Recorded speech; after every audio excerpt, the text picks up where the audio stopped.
The recent acquisition of a troubled regional lender by the country's largest bank may have given investors a temporary sense of relief, but the storm is far from over. The forces that triggered the regional banking crisis in March are still at play, with rising interest rates deepening losses on bank securities and driving savers to withdraw cash.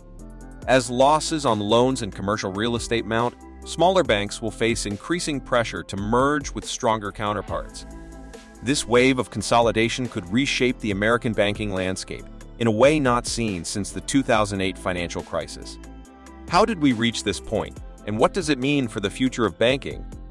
Welcome to Global Economic Drops, where we bring you simple summaries of important daily and weekly economic news from around the world.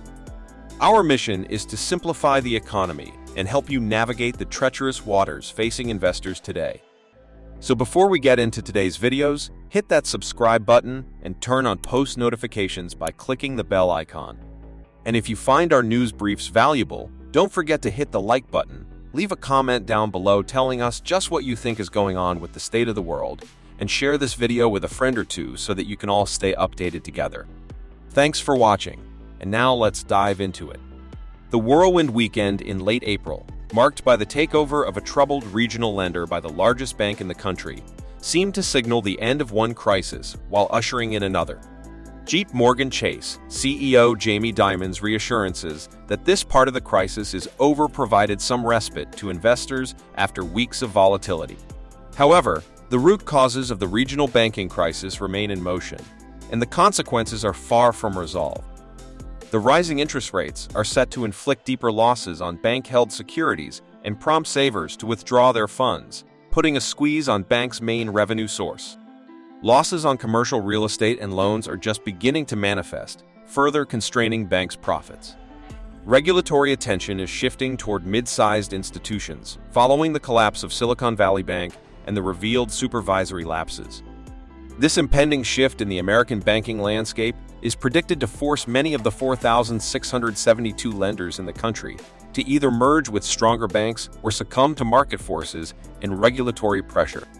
To understand the origins of the regional banking crisis, one must look back to the turmoil of 2008. That period was characterized by reckless lending that fueled a housing bubble and nearly toppled the global economy when it eventually burst. In the aftermath, large banks faced scrutiny and underwent significant changes, including stress tests and stricter regulations. In contrast, smaller banks were perceived as safer and received less federal oversight. This led to a period where regional and small banks commanded higher stock prices and traded at a premium compared to their larger peers. However, while these banks were less complex, they were not inherently less risky. The sudden collapse of Silicon Valley Bank in March shattered the industry's assumption of stable deposits. Historically, low interest rates and bond purchasing programs flooded banks with cheap funding, resulting in depositors leaving their cash in accounts that offered negligible returns. But as interest rates rise and concerns over the stability of banks grow, depositors have started seeking higher yields and safer options. The so-called stickiness of deposits has given way to uncertainty and volatility, making funding more expensive for banks, particularly those with a higher percentage of uninsured deposits. Even the too-big-to-fail banks, traditionally seen as safe havens, have had to pay higher rates to retain deposits. The impact of these challenges will become apparent as regional banks disclose their second quarter results. Several banks have already reported lower than expected interest revenue, and analysts warn that dividend payouts may be slashed. The fundamental issue facing the regional banking system lies in its underlying business model, which is under stress. Incoming Lazard CEO Peter Orszag believes that some of these banks may survive by becoming buyers instead of targets, leading to fewer but larger regionals. Adding to the industry's predicament is the anticipation of tighter oversight from regulators, particularly for banks in the $100 billion to $250 billion asset range, where First Republic and Silicon Valley Bank belong. As costs increase and returns diminish, banks will face greater pressure to scale up.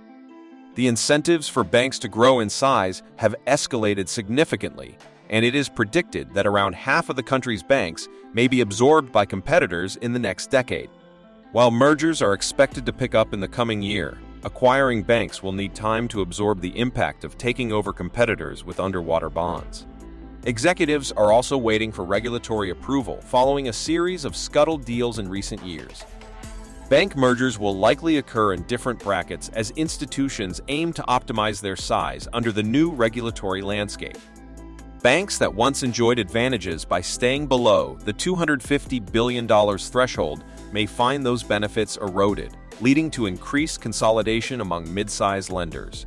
Other deals will result in the creation of larger entities below the $100 billion and $10 billion asset levels, which are key regulatory thresholds. While bigger banks have resources to adhere to forthcoming regulations and meet consumer demands for technology, the consolidation process is likely to be uncomfortable for sellers. However, distressed situations for some banks present opportunities for others. Amalgamated Bank, for instance, plans to consider acquisitions once its stock price recovers.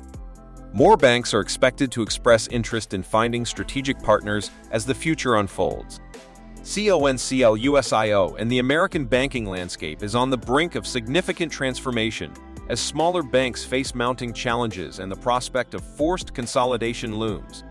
The aftermath of the 2008 financial crisis, coupled with the recent regional banking crisis, has highlighted the need for larger institutions and increased scale.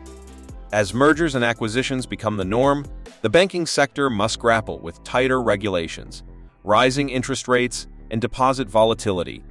How do you view the future of banking in the United States? Do you believe consolidation is necessary, or does it pose risks to the economy? Share your thoughts and opinions on this evolving landscape. Share your thoughts in the comments section below. And remember to subscribe to the channel to stay up to date on global economic news.